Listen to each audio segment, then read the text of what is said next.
Good night, folks. Good night, and welcome to another episode of Keeping It Real. I'm Norbert Williams with you, and of course, special good night to all the fans out in the diaspora. We know that things are, well, you do notice that my desk is a little cluttered. And of course, got to do like everybody's doing nowadays and use the old hand sanitizer to make sure that things are, a little hunky-dory as best as you can make them. A special good night to all the viewers in St. Lucia, the loyal fans of Keeping It Real.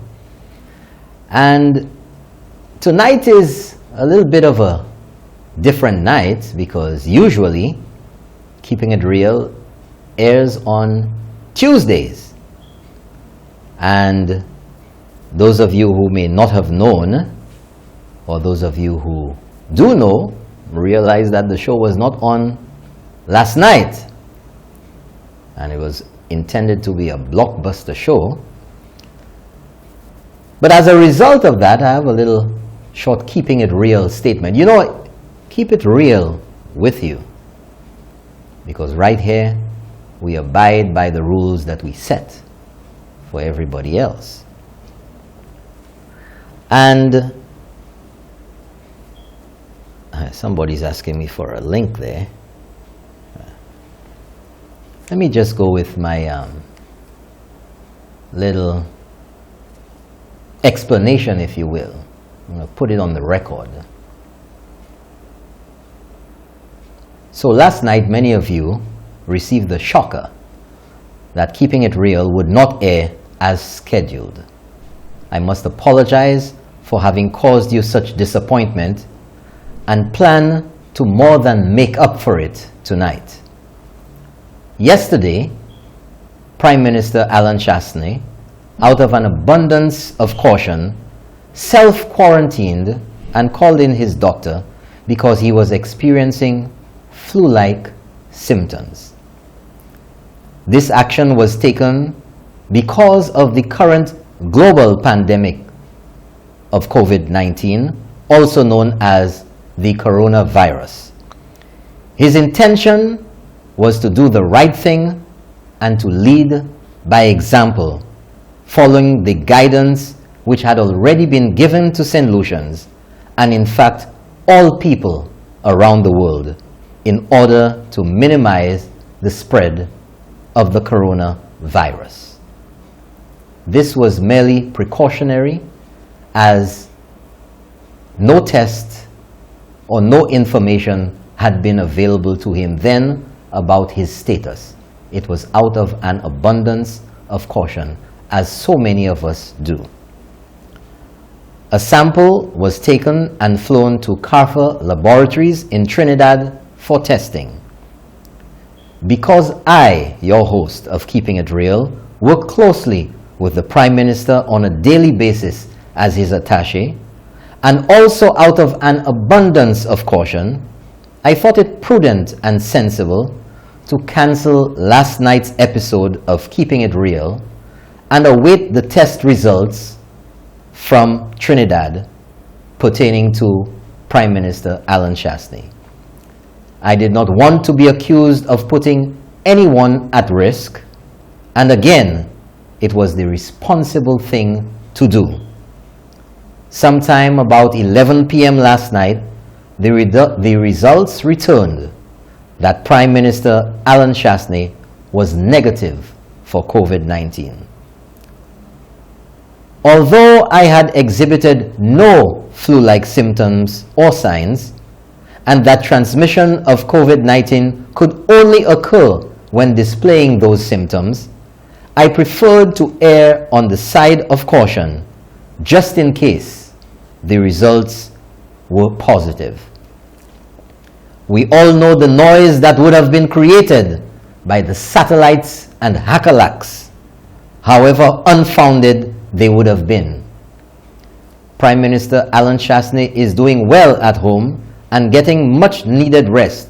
Nevertheless, he continues to work remotely via teleconference, Zoom, Skype, email, and other electronic means. And that, folks, is my statement and explanation on what caused Keeping It Real not to air as scheduled last night. COVID-19 has seen many changes around the world. Governments and people have taken drastic measures. In Italy, the shutdown of the country.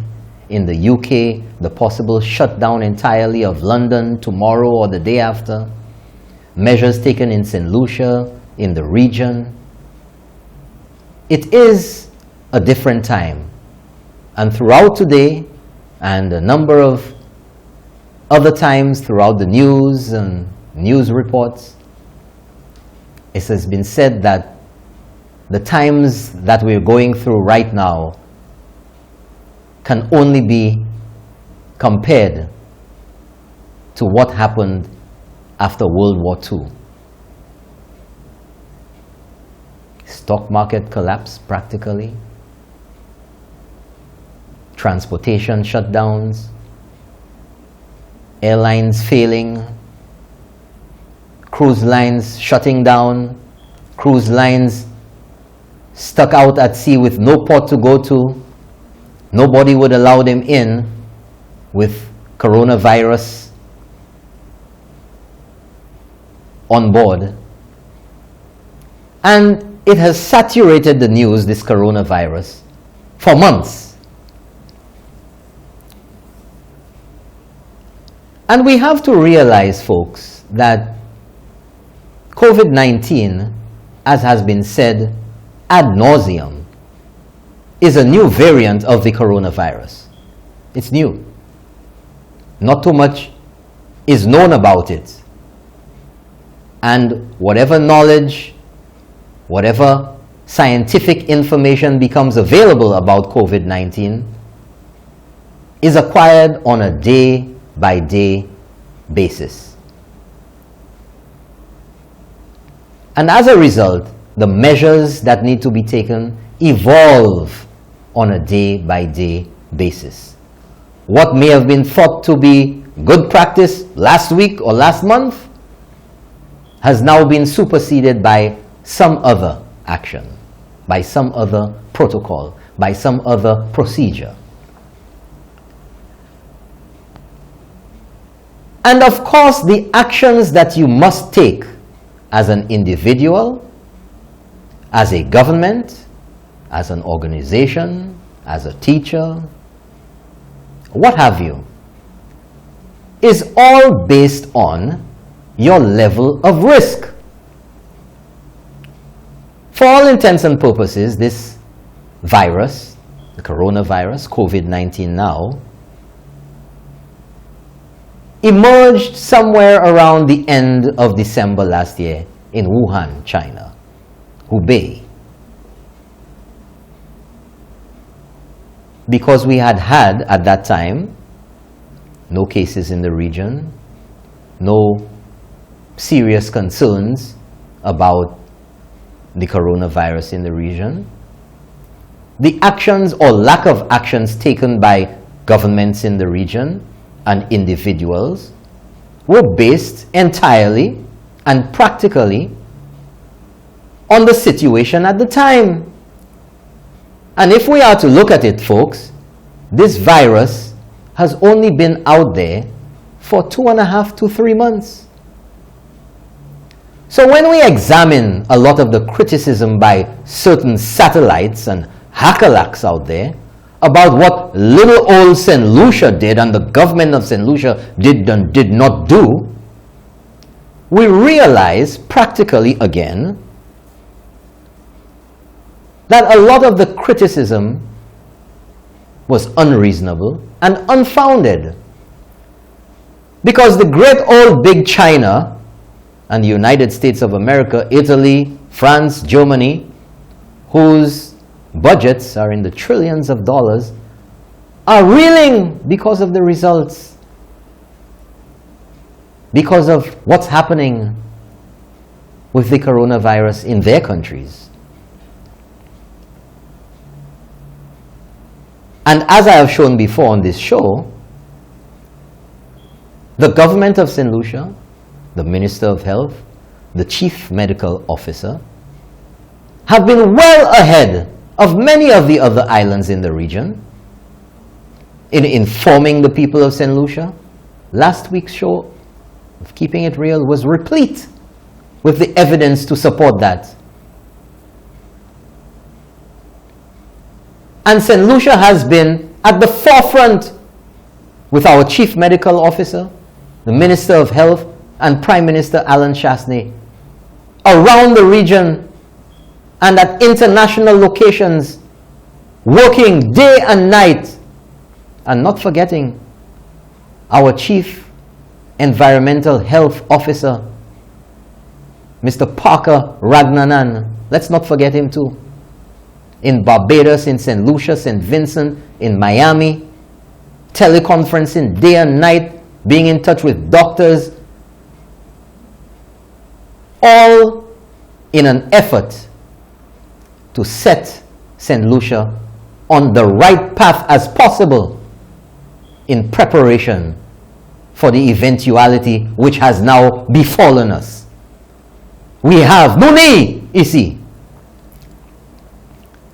But as we have seen reports about the effects on economies around the world, I want to give you a little snapshot, if you have not paid attention, to 10:30 yesterday morning of a traffic photo that I took, which, even though schools had already been closed in St. Lucia, at that time of the morning, students, even if school was open, would not be on the streets. Their parents would already have been at work, and traffic around the city of Castries would be bustling. 10:30 yesterday morning. Look at that, folks. The effects of the coronavirus on the psyche of St. Lucians, on having to have schools closed, but looking at the Castries market, an area we all know to be bustling during the daytime. Almost nothing on the roads, and around Castries, at that time in the morning, there'd be 3-4 cruise ships in the harbor. There'd be trucks, there'd be transport vehicles, there'd be minibuses. There would be vendors going back and forth from the market. You'd have tourists walking along the sidewalks, along the waterfront. You'd have people walking up and down, going to the different government departments and ministries. Let this picture sink in for a moment, folks. Downtown Castries, John Compton Highway and the intersection up ahead there with Jeremy Street, and in the foreground, the Independence Monument at the roundabout there, the Conway roundabout. Let that sink in, folks, as it gives you an idea of how things have progressed in St. Lucia, just like around the world, because of this coronavirus. So now let's move on a little bit, because, you know, with the coronavirus and what we see, there's also a lot of talk, a lot of consultation, a lot of strategizing, a lot of protocoling, if you will, a lot of discussion, teleconferences, tout moun. Everybody has been involved. The opposition, the government, the different ministries, the private sector, the different stakeholders, SLASPA, the police, immigration, customs. You get the idea. You've been paying attention, haven't you? So, on Sunday, there was a meeting. Prime Minister Alan Chasney, the private sector, held up north. The opposition was also present, certain members. And I want us to go straight to a bit of the presentation, if you will, or address by Dr. Ernest Hilaire, Roll that video. There are a few other things we would ask to consider. So for example, we would want to ask, what's the state of the National Economic Fund that's collecting the CIP monies? Can it be made available to the country? You can ask about the lockbox for the Uranura redevelopment. You should have at least $100 million in it right now. We're not going to be building any airport in the middle of coronavirus. Surely, can you come to Parliament and pass legislation to use the lockbox for the purposes of supporting the economy and supporting the business people? Maybe we should consider that. I've heard nothing about the lockbox that we were told is going to be having about $100 million by early this year. So if it has $100 million, can it be freed up for the people and for the country? Maybe. Well, you know, folks, let me, in retrospect, preface that with Dr. Ernest Hillay at the beginning of that address or presentation on Sunday said, let's not, or we don't need to politicize this. Okay? On Monday, the day after, Philip J. Pierre at the NEMAC meeting said, let's not politicize this coronavirus thing. But you know, it's funny that they would both say so, and immediately after saying so, get into actually politicizing it. Now, very subtle. You see, it will miss you. Ernest Hillay there said, how about us getting the monies out of the lockbox?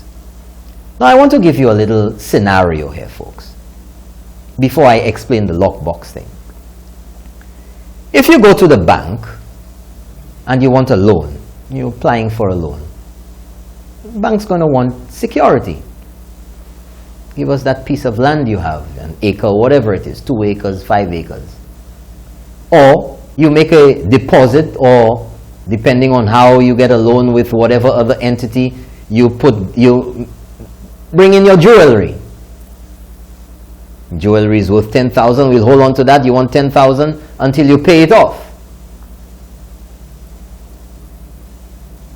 But if whilst you're paying off that loan on which you have used your property, your land, as security for that loan, whilst working and paying off the loan, you lose your job. Or, lo and behold, coronavirus affects your job. If you work at a hotel or whatever associated with tourism, your job goes out the window. Can't pay your loan anymore. Now, you have security, it's property. Do you think that you can now, having the bank secured that property for the loan, do you think you can go and sell that piece of land now, or go and take the jewelry or whatever deposit you have in the bank and say, well, I'm not working now, I need to pay my bills, I need to buy food? Do you think the bank will allow you? The negotiations and all the terms is based on your security. So the lockbox that Ernest Hillay is talking about, which the Airport Redevelopment Fund, the Airport Redevelopment Tax, on every passenger goes into that lockbox. That is the security which was given to the company, or said, well, hey, we have this monies coming in there, and this is what's going to repay the loan. And as a result of that, the loan is approved. But of course, Ernest Hillay knows that. But let's go to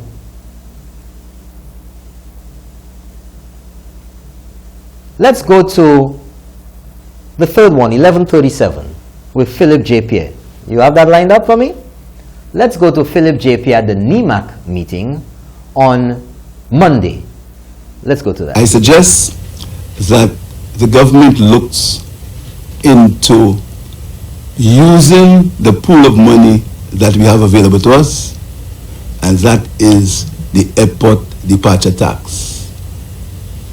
that money should be used to stimulate the economy, to assist workers who will inevitably lose their jobs, to assist taxi drivers who will lose their income, and to assist everyone who lives directly or earns a living directly from that industry. I know it's a hard decision, but as I said before, there can be no economy if you don't have people. So we need people to make an economy work. I think government should try to use that pool of money that they have to create a stimulus for the economy, and at least to allow people to live, if not a comfortable life, but a decent life. Okay, that's enough on that. That's enough on that. He's said what I wanted you to hear. He said the departure tax on SE layers, called it something else, but you're all referring to the lockbox of funds. That's the guarantee to paying back the loan for the airport redevelopment, UNORA International Airport redevelopment. Folks, that is disingenuous. And for Philip J. Pierre to also say, let's not politicize it, and then immediately jump into politicizing it, because this is a hot button issue. This is a hot topic politically. And it is a knee-jerk topic in St. Lucia. Very political. You can't get more political than the airport redevelopment talks. Because the funds in there are going to pay off the loan. So if you go into that, how are you going to pay off the loan? But you're left to wonder, and I'm left to wonder. Philip J. Pierre. Listen to this now, folks. Stay with me. Let's keep it real. Philip J. Pierre has often boasted to being one of the most senior members of Parliament. He's been re-elected 4 times into office, Castries East. He was the so-called Deputy Prime Minister of St. Lucia. And in fact, at one sitting of the House, he called on the Speaker to adjourn the House so that he could go back to his home or his office to bring that letter that Dr. Kenny Anthony gave him, certifying him as the Deputy Prime Minister of St. Lucia. But I'm asking myself, shouldn't Philip J. Pierre know that those monies in the lockbox cannot be reassigned to something else? They cannot be reassigned to something else? Is that not playing politics to make it seem like the government has access to that money when it is part of an agreement, a loan agreement for development in St. Lucia? And having been in office for so long, having sat in cabinet for so many terms, shouldn't Philip J. Pierre know that? But they have argued that their way of doing it, PPP, was better. So if they had gone to PPP, would Philip J. Pierre have even had any opportunity to talk about money in the lockbox? But the question I have for you is, if that, from such a seasoned politician, such a long-term representative of the people of Castries East, the Deputy Prime Minister under Dr. Kenny Anthony, and he does not understand that, in a previous administration, you're left to wonder whether everybody else was so lost for the details, was so lost for understanding the fundamentals of the finances of this country. And you're left to wonder whether that ignorance, whether that lack of understanding whether that je ne sais quoi was responsible for the horde of cost overruns that we had, whether that lack of understanding was responsible for the disaster that we had with St. Jude's Hospital, whether it was responsible for the 66% increase in water rates, for the desilting levy in the dam, and nothing happens, whether it was responsible for maladministration, whether it was responsible for the government's inability to calculate properly, to manage properly the affairs of this country and fix the roads. You are left to wonder this. But there's been more talk. Let's go to 1423. Good. Let's go to 1423. Philip JP again at that NEMAC meeting on Monday. It's a hard time. It's not. I don't think anyone in this room ever thought that we would ever get to that situation. But I can assure you, it's something we can overcome. We as a people are resilient. We can overcome it. We need to work together. We need to stop the political posturing, and we need to stop the ideas of one being better than the other. We have to stop. We have to forget what's happening next year and work for the benefit of the people of this country. Because in final analysis, we may have no... You had did you have a little bit of politics in there? We have to stop. We have to forget what's happening next year. Haven't heard anybody talk about what's happening next year in all of this. The government has been focused on what? The coronavirus. On doing what it takes.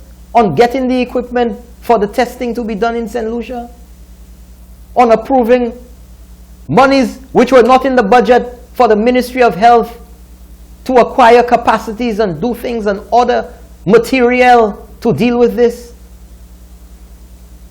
But still, after he says, let's not politicize it, he's talking about, we have to forget what's happening next year. But you're the only one talking about what's happening next year. We know it's elections. We know it's elections. But with all of what's going on, and remember, folks, remember, I have to remind you that not too long ago, Philip JPS said that St. Lucia was the worst prepared to deal with the coronavirus. But I have to remind you that at the private sector meeting on Sunday, Ernest Hilaire said that he was impressed and that he was pleased with the efforts to deal with the situation. That Sean Edward, in his glowing terms of what he saw and heard by the chief medical officer and the presentation that was made at the previous NEMAC meeting 2 weeks ago, that he was impressed with that, and any fears that he had were allayed by the explanations that were given. But you see, back then, Philip J. Pierre, wrongly and mysteriously, with fake information, clearly, said that Prime Minister Alan Chastney refused to go to Barbados. And I challenged him on this show last week and the week before to give a reason why he did not attend the NEMAC meeting at the Financial Center 2 weeks ago, if he's going to call out Alan Chastney for being irresponsible, for supposedly, in fact erroneously, not attending. Then why was he not at the NEMAC meeting? And also on Sunday, whilst Prime Minister Alan Chastney was addressing the private sector at that meeting to discuss our preparation for COVID-19 and any fallout. He asked Ernest Hilaire whether Philip J. Pierre was going to show up. And Ernest Hilaire said, yes, he will be here later or shortly. He never showed up. He did not show up. Why didn't he show up? Wasn't that important enough again after St. Lucia had then recorded 2 positive cases of coronavirus in St. Lucia, COVID-19? Where was Philip J. Pierre? But then again, where are the political actors? He didn't show up. Anybody want to ask him about that? Get an explanation from him? But the funny thing is, on Monday, at the start of the NEMAC meeting, when Philip J. Pierre was nowhere around, Ernest Hilaire acquired the seat at the head table, replacing Philip J. Pierre. And a few minutes later, his usual bounce, I must practice that some more. One of these days I'll do it for you. His bounce. And he upseated Ernest Hilaire Sotlaman. And Philip J. Pierre took his seat, as you saw there, at the head table. But let's hear what, you see, at that meeting now on Monday, Philip J. Pierre's characterization of St. Lucia's readiness and the ability of the Ministry of Health and everything was a little different. It wasn't the worst. He seemed to have developed some confidence by what he was seeing. Say it ain't so, Philip. But I want you to hear again, because you see, the consistency or lack thereof suggests that there is no communication, that Philip J. Pierre is supposed to be present. He's, the first deputy or second deputy now says he's coming. He doesn't show up. Person pass up. Nobody knows. Nobody knows. Then he shows up on Monday after Ernest Hilaire is sitting in his seat. So the question is, what's things that make you go, You ask yourself these questions. But let's hear what Sean had to say back. I have to play that for you. Should I play that? Let's hear what Sean had to say. Thank you very much, Prime Minister. Good morning, everybody.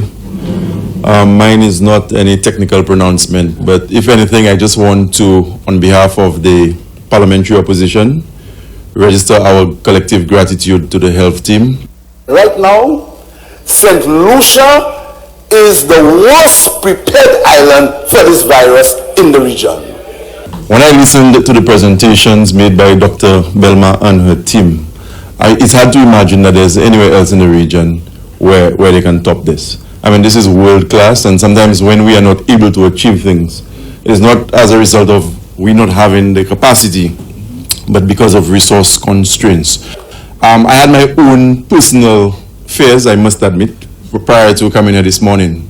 But a lot of that has been allayed, and I think I will leave here better informed, and I can, at least at the level of constituency, if not nationally, help with that level of preparedness in the event that we are faced with a case.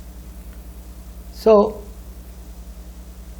has Philip J. Pierre been playing politics with this COVID virus situation?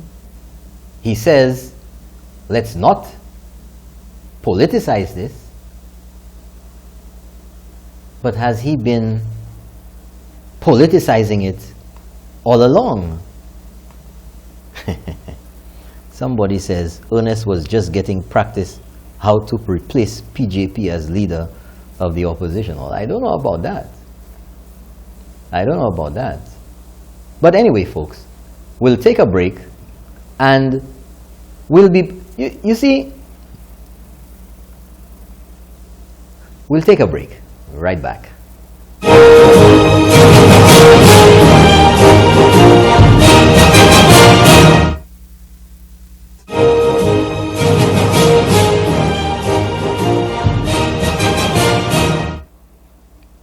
night, folks, and welcome back. Welcome back. And good night to the viewers in New York. I know you have your own situation over there with the COVID virus. I keep trying to say COVID antivirus. But, you know, have to be an example. Have to be an example, folks. Every opportunity, because you never know what you touch. You open the door, you touch the railings, you touch the counter. But you have to take the necessary precautions now, because there are lots of viruses, you know, and what we're doing nowadays, because of this COVID-19 virus, somebody says the volume is very low again. I don't know what's going on. That's on TV. Maybe it's me. We're doing a lot of things, and there are a lot of viruses out there, so we're making life better for ourselves by being so diligent. And I want to tackle something now, folks. And it is just as concerning to me as this whole COVID virus situation. In fact, it's very much associated with it. That's why I had to hand sanitize. And as I get into it, must be ready at any time to deal with the situation. And you see, I am equipping myself. Equipment is very important. I don't know how this is going to work out, but equipment is very important, folks, in protecting yourself. And as you see here, I am preparing myself to deal with something that we know. It starts with B. It starts with B. And I have to prepare myself to deal with this, because it is of the highest order of virus. It is of the highest order of the 3B's principle. And under the current circumstances that we are right now, it is incumbent upon me to protect myself. Are you ready over there? Are you protected? You're protected. You should see the guys there in their suit. So, let's go with the first photo. An article. An article, folks. Have you engaged the flux reducers? You've engaged the flux reducers. I can remove my mask now, folks. But the glare.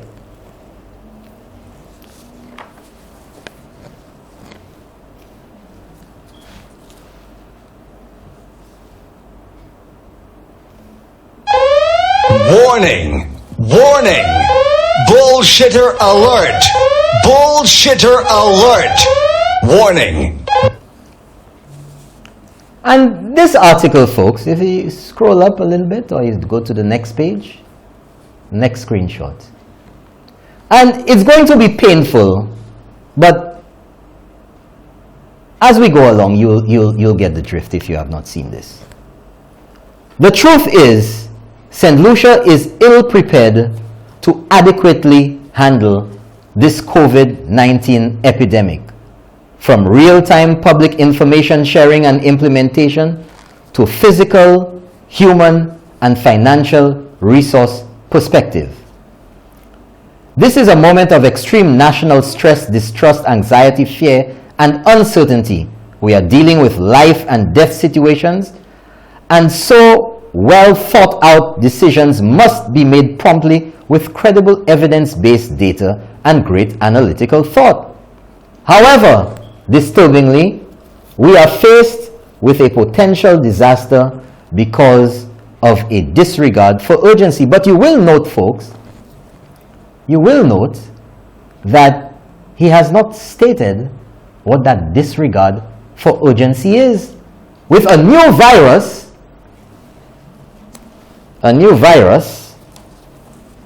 that has only been around barely 3 months. Barely 3 months. And only really began affecting the region, what, a month ago? But when did we start sensitizing the public and putting the information out? I showed all of that information last week, but we had no urgency.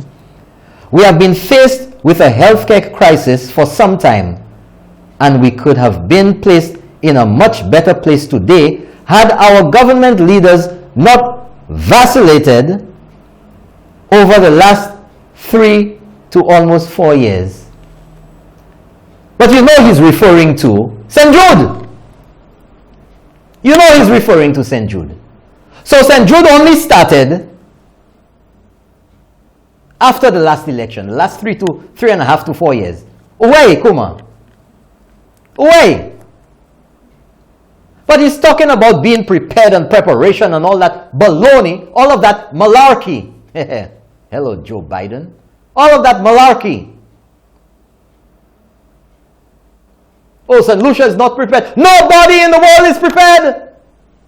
Nobody. None.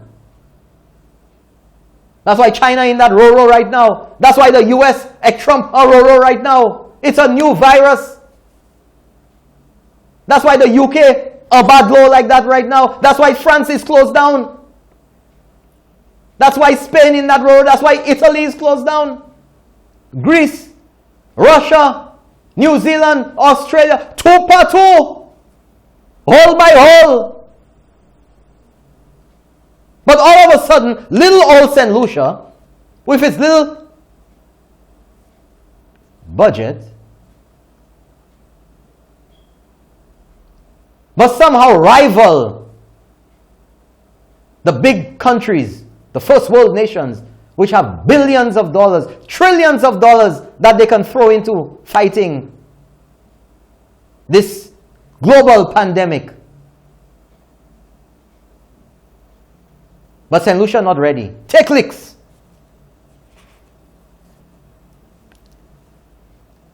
I warned since 2 years ago that because of the status of our healthcare delivery system, there is no built-in redundancy to absorb any additional stress, and that we cannot disregard the urgency to fix this problem, as it will only take one bad event to change our lives, if not forever. Well, duh! Now the COVID-19 is here upon us. We are ill-prepared, and now the best advice we can give by our leaders is don't panic. But you see, the viciousness again. He's saying the best advice, suggesting it's the only advice, is don't panic. Is that the only advice? Is that the only advice? You know, the disingenuity. Make me bite my tongue, man. The disingenuity behind all of that. It's a bunch of fluff. And now the best advice. You have that video, public service, wash your hands. Play wash your hands for him. Because he's lost somewhere. The government is not doing anything. The best advice they're giving is don't panic. Eso no es. Wait. Wash your hands. Wash them right. With soap and lots of water. Get between fingers. Get under the nails. Go above the wrists. Do this for no less than 15 seconds. Rinse properly. Dry with a clean towel. If there is no water, do the same washing motions with an alcohol-based hand sanitizer containing at least 70% alcohol. Wash your hands. Wash them right. This message brought to you courtesy the Bureau of Health Education of the Ministry of Health and Wellness. Where did that come from? Isn't that from the government? Does that say don't panic? Or does it give you practical instructions on what to do?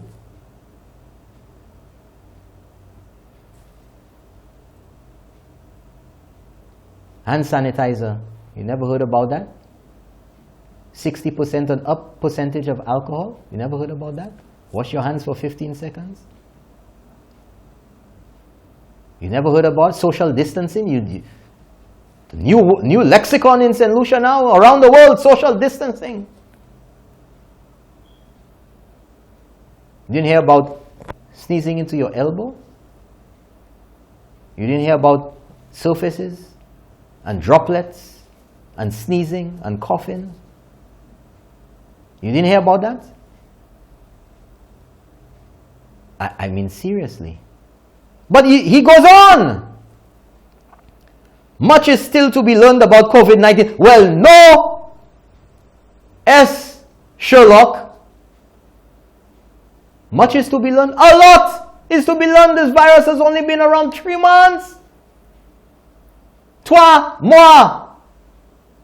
3 meses. 3 mois. Its mode of engagement, disease burden and pattern will only pan out over time. Well, duh, aren't you contradicting yourself? Which means that we don't know everything about it now. So what is little old St. Lucia going to do? Spearhead the rest of the world and be the best in defending it with our little budget, which we don't have any money for because we are at the end of the budget cycle already? Ah, my gosh! If we experience a COVID-19 outbreak, we will be looking at serious issues of capacity. Everywhere else in the world, every single darn place else in the world is having a problem with capacity. Why in tarnation you think that China built a 1,000 room hospital in less than 10 days? Why you think so? Why you think the US is scrambling right now because they don't have enough based on the statistics so far? It is working out that they will not have sufficient, respirators. They only have 60,000 respirators in the US right now. And based on the statistics, it is expected that they will need 1.4 million.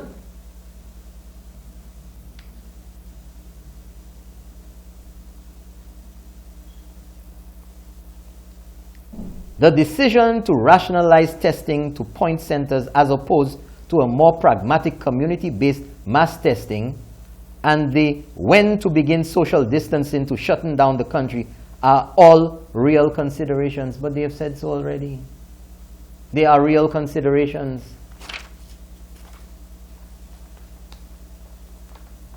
All of this will carry a significant human and healthcare cost burden as well as negative social, economic, and political impact. This is one circumstance where what is happening transcends politics. Why? Because people are going to die. Oh my gosh! People are dying. Remember that one? People are going to die. Remember the same old fear tactics. People are dying. Well, the statistics show that. Thanks for the brainwave that you had in figuring that out. Thank you. But it wasn't such a novel idea because the information is there. It's a new virus. There's no cure. There's no vaccine. There's nothing for it. Nada. And people have been dying around the world in the thousands from this. You think St. Lucia is special? It's any different? And particularly, Doc. What's up, Doc?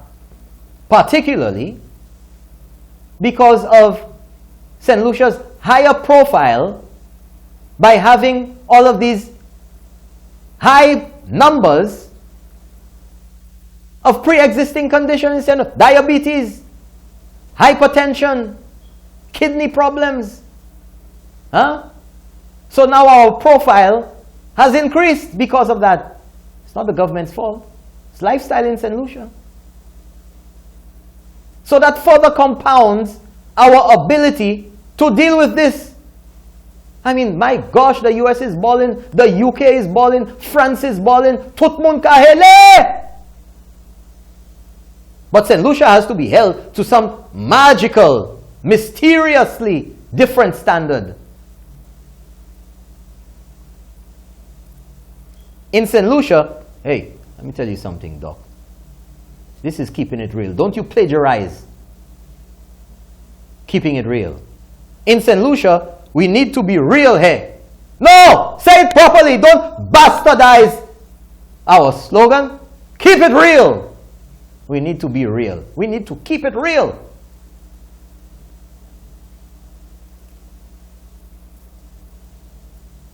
A travel ban ought to be in effect a long time ago, albeit a temporary, time-specific one. Again, it's the circumstances. It's the circumstances. You base your decisions for implementing these different levels of measures based on your risk, based on what's happening around you. If his reasoning is anything to go by, then St. Lucia should have implemented a ban on January the 1st. Was that practical? Did it make sense? Did anything happen in the world to suggest that kind of action was necessary so far away? No!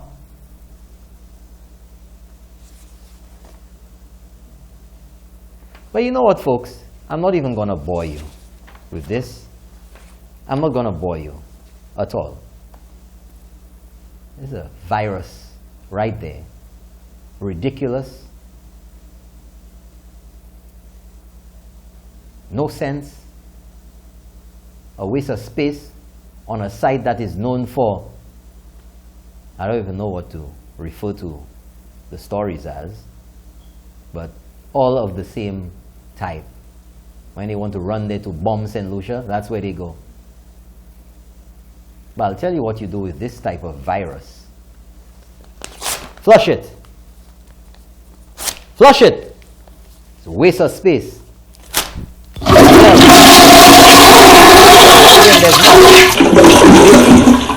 Wasting people's time. Wasting internet bandwidth to post garbage online. Nonsense. Nothing new. Copy and paste. Copy show. Panicistance. Get rid of that nonsense. Throw it away. Another virus of nonsense. Get it away. There's the cure for that. Down the drain. Down the tube. That's where that belongs. Never to see the light of day again. Papi show. We'll take a break. We'll be right back. And I take off my protective gear from this virus-laden nonsense. Back after the break.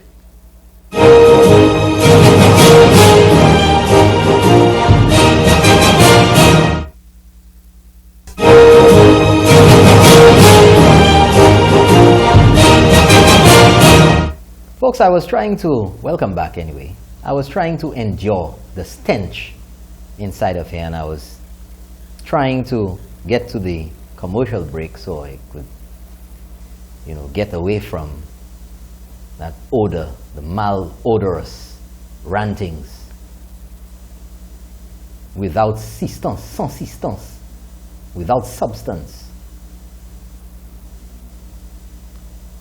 And being overwhelmed by those noxious fumes that were emanating from that flushed away thing, I kind of slipped showing you some more evidence, which I will present to you. And you saw it, I'm sure you saw it.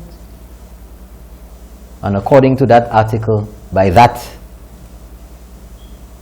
doctor writer, in St. Lucia we have a lot of conflicted people, so-called journalists who are political actors, and now we have, doctor, journalist, writer, Egnuni, ASP, qui pas police, mais c'est avocat sans papier. A lot of conflicted people out there. A lot of conflicted people. Well, let me just show the kind doc some of what was out there again. Show me advisory number 1. Mili, uwai kuma. Memba ilam with you. But he didn't see that. He didn't see that. No. A doctor ki aveg. Some people say they're political actors. They They say they're political actors, but you have to be, in fact, the originator of that comment, political actors. But nowadays, folks, you have to be politically correct. And sometimes when people try to stand up for themselves, they don't even do it right. You're not a political actor. You're a political actress. Or Hollywood. Let's go to number 2. The doc didn't see that. I mean, does he have internet at home, or does he have a plan on his phone? You have a plan? I'm talking to you all guys at the back there. Does he don't have a plan? No plan. What do you have? A blue soap? Oh my gosh. Get a S10, man. Huh? Look at that there. Say, membaila, you know, the unwillingness, absolutely no intention to accept what's out there because it does not suit their agenda, whatever that is. Agenda of ignorance. I mean, there are some people out there, I mean, you just wonder. You just wonder. That's the last one? All right. But go back to the telephone one. Because that one really got me. Folks, that's one of the ones which really caught my attention. You put it down on countertops. You put it down on the bank counter. You put it down on tables at the restaurant. You put it down in somebody's car. You put it all over the place. And then what? You get a call. You put it next to your face. Or somebody wants to use your phone. They put it next to their face. Bah! Corona. Corona. Bah! So sanitize your phones too. Wipe them down with alcohol. Or something. Your keys to your car. You touch them and you put them away. So when you hand sanitizing, hold the keys to your car or your fob in your hand and roll it around. That's right. In the hand sanitizer. So let's put up the telephone number. Am I missing anything here? We're going to get some interaction tonight. 450-0777. Yes, let's do that PowerPoint slide there. The first one, only by yourself. If you look at it, folks, the exponential increase in fatalities with delays in containment and mitigation. And this is from the CMO's office in the presentation which was made to NEMAC and to the private sector. And I wanted to share it with you too because you deserve to see it. Where aggressive early containment and mitigation, South Korea and China kept the mortality rate down. And of course, if you look to the right, you can see what happened in Italy and Iran. You can see what's on screen there. Let's keep it real. You can figure it out. Now, we hear about the curve and all of this there. You see the dotted line through that graph there, folks?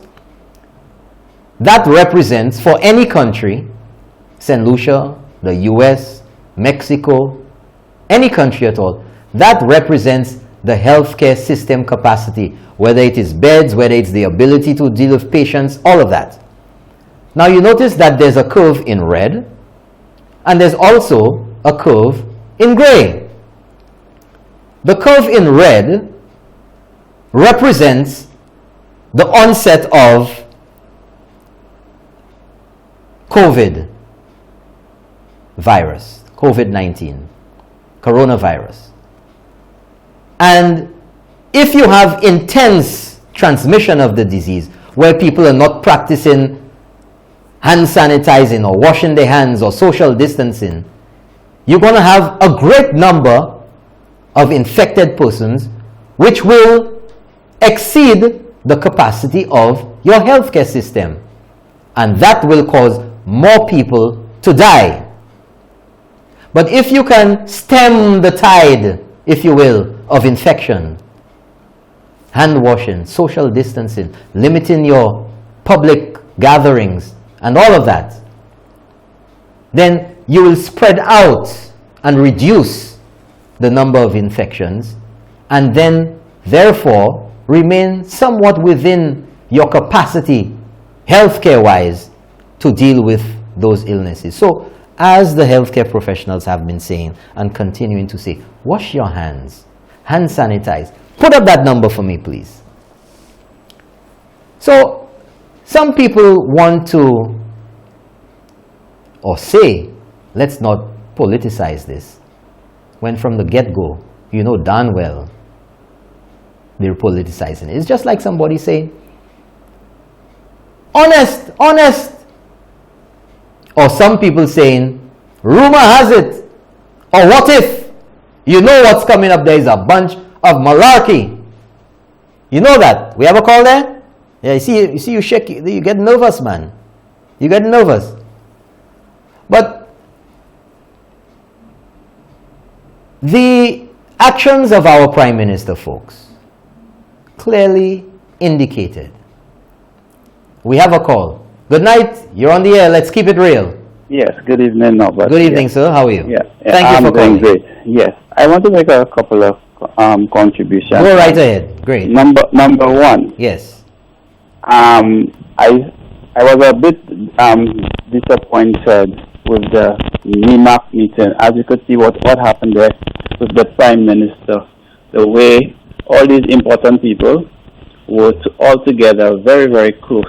I was very, very worried about that, and thank God the thing came out to be negative, because you see potentially a number of our leaders in the forefront of this thing could have been potentially, could have gotten infected. So that's one thing, the social distancing. Right. Our leaders have to lead by example, and I'm very happy, at least for now, nothing has happened. So let's hope in future we could see that happening for us to set the example.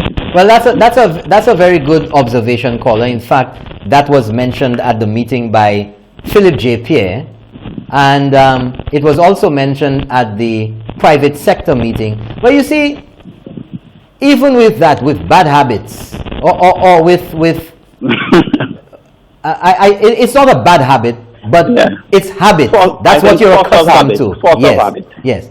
And what the Prime Minister had said at least 3 weeks ago was that we have to treat this as an impending hurricane and start changing our behaviors, where during the hurricane season or preceding the hurricane season, we would clear the drains, we would nail down our roof if there were loose windows and all of that sort of thing. And what he was saying is that we need to start practicing the measures which would mitigate the spread of this virus.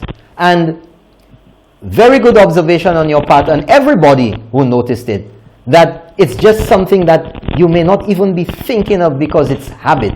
It's something you do.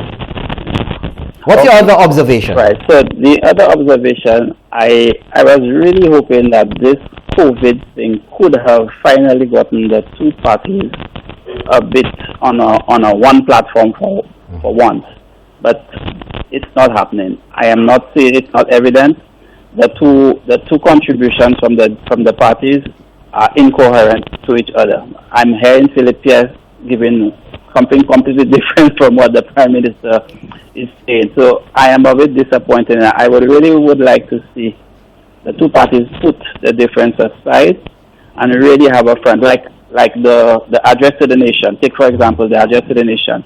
I was honestly hoping the Prime Minister and the opposition leader would have been the two presenting. Instead, what I saw again, the same thing. The social distancing was not apparent there at all. They had the whole cabinet there, close proximity to each other.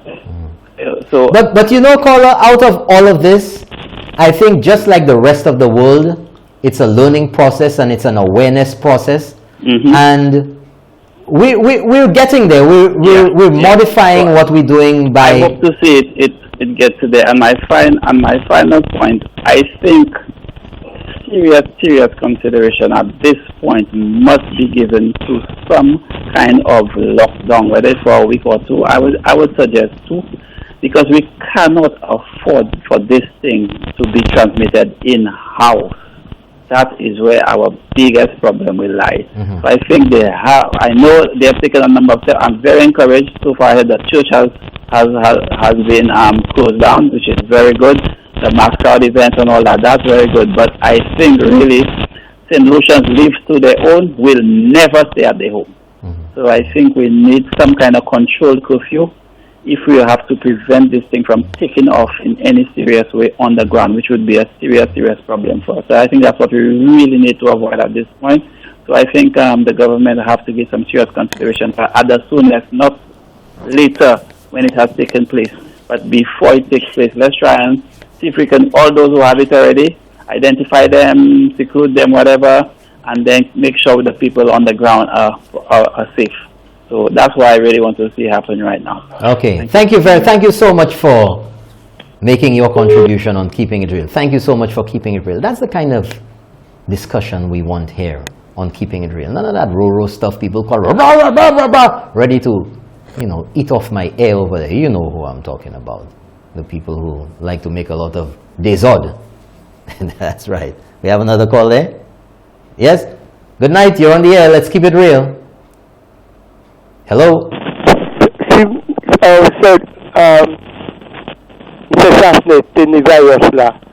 Hello? Hello? Yes, go ahead, caller. Ang pali lang mama no. Oui, pali. Bon. Si mi se chaste ten virus la. Pa ni rien se levo pati écoute passer ça. Mais pour qui raison vous avez dit ça? Parce que ça, il même donc là de dit élection c'est between the SLP et the chaste family. Oui. C'est ça comment? Oui. Moi changer ça hein? Right. Il même Pierre et qu'il est. Campagne. But caller, you just reminded me of something here. You just reminded me. From the time of that announcement yesterday of the Prime Minister, you have something, unia lot ba ibudi caller, lau fini la na ipali. Campagne, campagne. Il même il est puis comme presse by la, il même piétenia. Presse by la. Well, caller. Na parle machin. Caller, bon de bay. Coronavirus ça là. Il pas mêlé si ou c'est chasné. Non. Il pas mêlé si ou c'est Kenny. Non. Il pas mêlé si ou c'est femme, si ou c'est indien, si ou c'est blanc, si ou c'est noir, si ou c'est gozilé, si ou c'est vieux fort. So I don't understand masako pan ki manye se bouk ça là. Amon kay di bouk se malzandoli. Masako pan ki manye se moun ça. Ça rejoice adon yo. Ebe di se kalte bay ça comme si di c'est yon set moun tout seul qui ça hen ça ou ça. Yo tout te ka rejoice se le vieux. Yo tout se pied ka rejoice se le vieux. Comme attend ça yo ka di o. Then a conscience ne pas je cette ici. Pas je cette ici. C'est bouc blanc. Monsieur William. Oui. Moi si monsieur Chasne 100%. Pas ça cette ici. Ouais, ça c'est choix, hein. Même si ça c'est choix, même si oui. Même si ça c'est choix, un monde pas supposé, haï ou pis. Sous un piège, je me termine ça, cette ici. On a de l'effet appelé. Donc, on a des pour couteau. Et pas faire couper bambam, on a commencé à manger. Ah, ouais. Les bonnes parties quoi c'est yo qui bodier et bodier c'est yo quand yo si ouais c'est yo qui termine l'année prochaine quand c'est bodier yo si ouais ça. Okay, caller, merci beaucoup. Okay, sorry. Thank you very much. Thank you for keeping it real, folks. Let's be honest with each other. You may not like a man's politics, you may not like some things people do. But people have different ideas, they have different ways of doing things. You can go through the back road to get to Grosley. You can go through the highway to get to Grosley.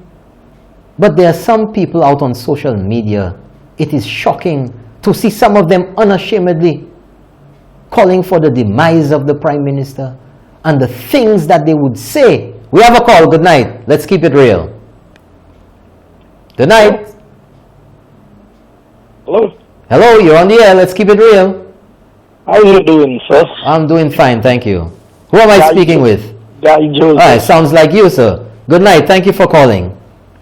Yeah, well, I just want to take this opportunity to congratulate you on a good show once again.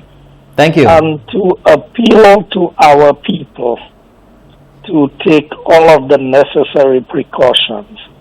I think while we accept that it is a heavy responsibility by the government, I think our actions as citizens of St. Lucia plays a very critical role in our response to this pandemic, as has been dubbed by the WHO. Because there are basic things that we need to change about how we do things. And it has proven to be a challenge. Our method of socialization itself is a problem. I mean, the basic things we do, how we greet each other, handshakes, and people still forget touching our faces That is right. on a regular basis. I mean, it is something, we should not allow ourselves to be distracted by the want-to-be politicians who use every opportunity to capitalize on the negativity. From a government perspective, when we look at this situation, we have a greater financial crisis developing than you have a health crisis. So far.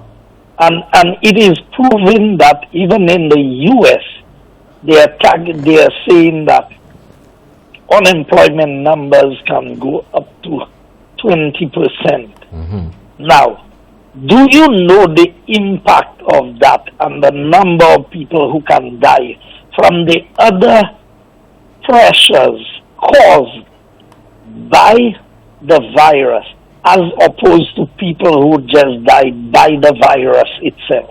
And our reality is that everything we need in St. Lucia, we depend on the outside for. That's correct. And when people say close the borders, you cannot go overnight and close the borders of the country.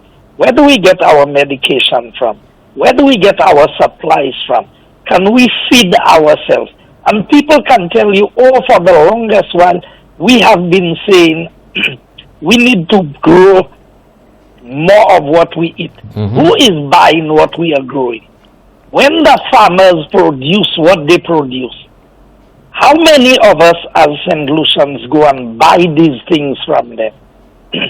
Or do we run to the supermarket and buy the imported stuff because we always believe what is imported is better That is right. than what is local? That is right. So it's a wake-up call for us as a country. Absolutely. I mean, to make simple adjustments like, can you think of a funeral for a loved one and you cannot have the usual crowds that are there?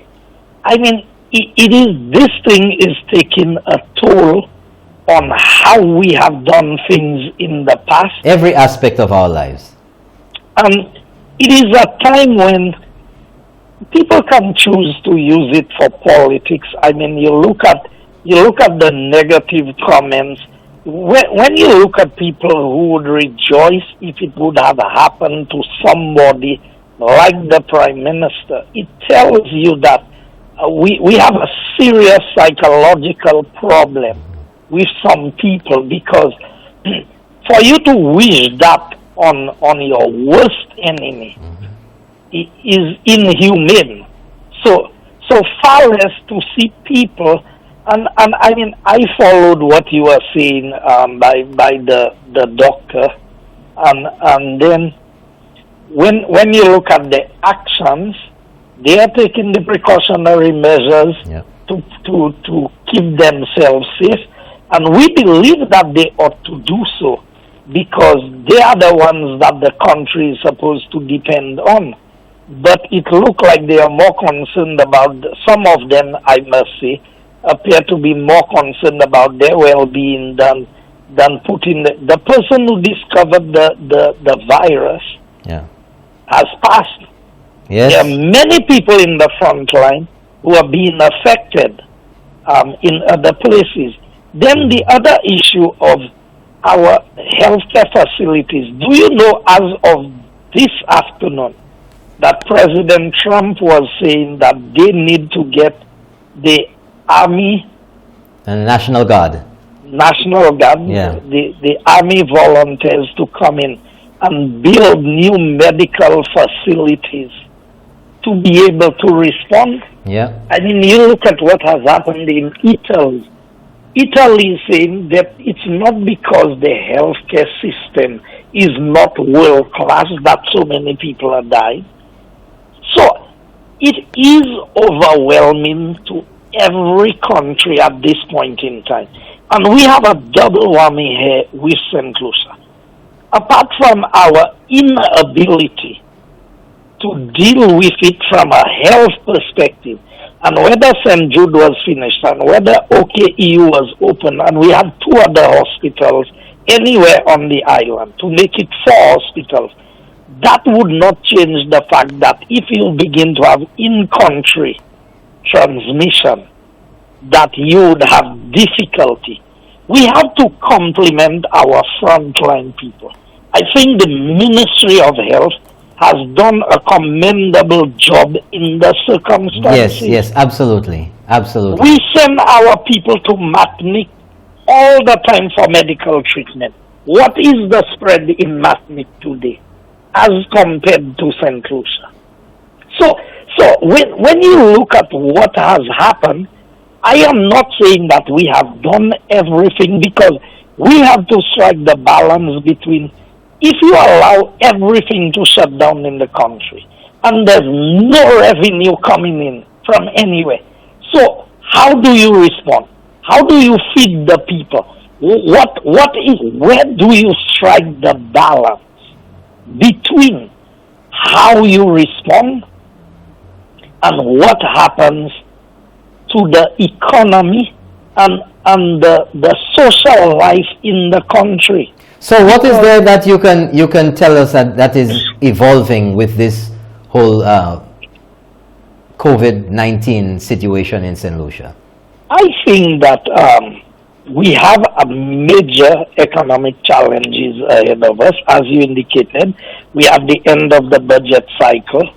We depend predominantly on tourism as the mainstay of the economy, and every other aspect of the economy is there. I think the government has pushed quite a bit in the agricultural sector. It is one of the 6 key areas of focus for us. And while people may try to criticize us, if you look at the launching of the medium-term strategy for St. Lucia, the 2 areas that we are highlighting there was top priority in the medium-term strategy. Affordable quality healthcare, and agriculture being one of the drivers for the economy, and making us self-sufficient in producing at least 6 or 7 different agricultural products that we do not have to import. But these things take time to happen. You can't go and plant a garden today and start harvesting tomorrow. Right. But clearly the plan was there. But COVID did not wait for us to roll out our plans for it to materialize. That is the reality of the world. So we now as a country must take a very balanced approach. I will give you an example. Okay, we're running out of time, Mr. Minister, so if you could make that example very succinct. My final point would be, yes, the people at the Ministry of Transport are asking me, okay, do we stop driving exams? Because the examiners do not want to sit in the vehicle with the people. Do we continue to do the theory test? We were in the process of going online for our theory test. We had some challenges. We were not able to roll it out. So these are the realities. Now, if you tell the people they can't get their driver's license, some of them are depending on that to begin a job, to do certain things. So we have to strike the right balance And I think that we have to find different ways of doing things. But my final appeal is for all of us as St. Lucians to do what we can to protect ourselves. If there's one-time prevention is better than cure, it is with COVID. We have to take the necessary steps to protect ourselves. Thank you very much, Mr. Minister. Thank you for calling in. Thank you for keeping it real. That was Honorable Guy Joseph, Parliamentary Representative for Castries Southeast, Minister for Economic Development, Housing, Urban Renewal, Transport, and Civil Aviation. We have another call. Good night, you're on the air. Let's keep it real. Good night, sir. Good night. How are you doing? What's up, my man? Okay. What do you have for us tonight? Let's keep it real. The problem we have in St. Lucia Tell me. is that we have two leaders. One is a third world leader, and one is a first world leader. Yeah? And Third world leader being who's who? third world leader being Philip J. Pierre, Kenyatta, and those guys. First world leader being the Honorable Commander-in-Chief, Alan Michael Shasky. So what's your opinion on what's happening in St. Lucia in the preparation for I'm explaining to, all I'm of what's explaining happening? to you. I'm explaining to you. Try to make it quick. We're running out of time. Okay. Okay. For instance, this Corona caught the whole world with the pants down. Okay, the big Europe, the big America, the big Canada, all of us caught the whole world with our pants down. You know what I'm saying? Yeah. But Philip J. Pierre, knowing that most solutions, some solutions are dumb and stupid, like their supporters, that he could tell them anything and they run with it. You know what I'm saying? No. That's how third world country people live. They think. But what he's saying to the third world people, the SLP guys, he cannot say that in a first world country, or let's say a more developed country, a more educated, understanding country, a place like Barbados and look at it. This is because they won't understand. They won't understand. He'll be talking nonsense. You know what I'm saying? Who do you hear this guy? Everything is those guys come on. Okay, let's go to the hospitals. Let's go to the hospitals. Central Hospital looked to me like a barn or one of Hitler's camps. Okay, you have 30 seconds, caller. Just 30 seconds. We run short on time. Okay. All I'm saying to you that SLP just think that some solutions are stupid, so they can say anything. That's what I'm going to say to you. They Okay. can say anything that get rid of it. That's what I'm trying to say to you. Okay, caller. Thank you very much. Go ahead. Yeah, you finishing off? 10 seconds. Okay, thank you very much for calling. Folks, as I've always said to you, every week, I'm going to give you the progress on St. Jude's. And we have photos. We have the video too. The video is there. Let's go with the video. Let's go with the video, folks. Let's have a look at St. Jude Hospital construction project underway in Vieux Fort. There it is, folks. Like I tell you, all angles on the side, at the back shot, front shot, side shot. Look at that. Middle of November, it's middle of March, December, 3 months of work. Look at how they go in there, folks. We have drones here too, you know. We keep it real. That's the real drone. The real drone. There it is, going up. There we go. Hardest working construction workers in St. Lucia. Right there. And I guess that's getting ready to do the roof or the top of that structure there. The dialysis, tout kalte bayonila. There it is, folks. Let's get the long shot of all of that. Look at that, folks. 3 months of work. Can you believe it?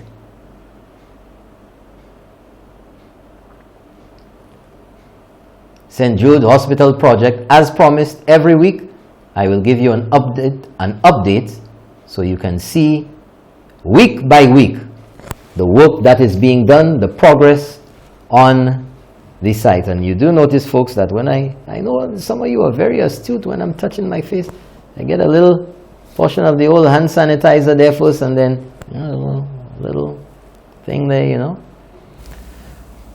We have half an hour to go? Oh, come on, man. It's COVID. COVID, half hour. The guy is squeezing me, folks. Thank you for joining me once again. As usual, the time goes by so quickly, you don't even realize. Am I missing anything there? Nothing? Everything's gone? All right. It's another episode of Keeping It Real. Stay safe, everyone. Follow the instructions from the Ministry of Health and the information that is put out. Wash your hands, hand sanitizer, social distancing. Keep away from mass crowds. Stay safe. Practice what the instructions tell you to do. We can do this all together. All of us. No tooth. Thanks for watching, folks. Another episode of Keeping It Real. If you missed it and got in late tonight, Sunday at 4 p.m. is the replay time. I'm Norbert Williams. Good night.